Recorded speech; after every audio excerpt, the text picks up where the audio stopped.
From the heights of Notre-Dame's towers, 15th-century Paris presented itself as a vast inhabited sculpture. The Ile de la Cité, a stone ship in the middle of the Seine, displayed its shell of roofs, its bridges laden with houses, the Sainte-Chapelle like an elephant's haunch armed with an open-work spire, and Notre-Dame, the work of a giant dominating a labyrinth of streets where each house possessed the singularity and logic of a drama. Around them, three distinct towns formed a single body: the Cité under the bishop, the university under the rector, the city under the provost of the merchants.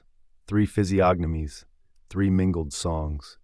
One could make out, by two main arteries that ran through it, Rue Saint-Jacques and Rue Saint-Denis, those long veins that constantly carried the people and linked the island to the left and right banks.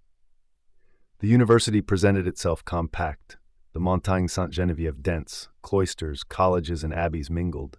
The left bank, more studious, buzzed with students.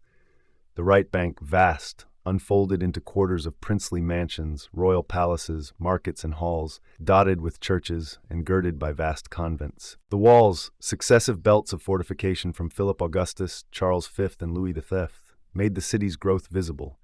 The old towers emerged like islets in the midst of a sea of houses. Above this harmonious chaos, the roofs, chimneys, gables, spires, and turrets formed a lacework of stone. The Seine, narrow and laden with islands, readily disappeared beneath the covered bridges. But what most seized the soul was the music of the belfries. On a morning of great festival, at the sun's signal, 1,000 churches trembled.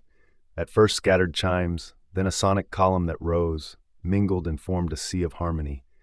Deep tolls, silver bells that flashed like lightning, trills from the Palais, harsh voices of the Bastille, mellow trebles of Saint-Eustache. The whole was an opera in which the city sang.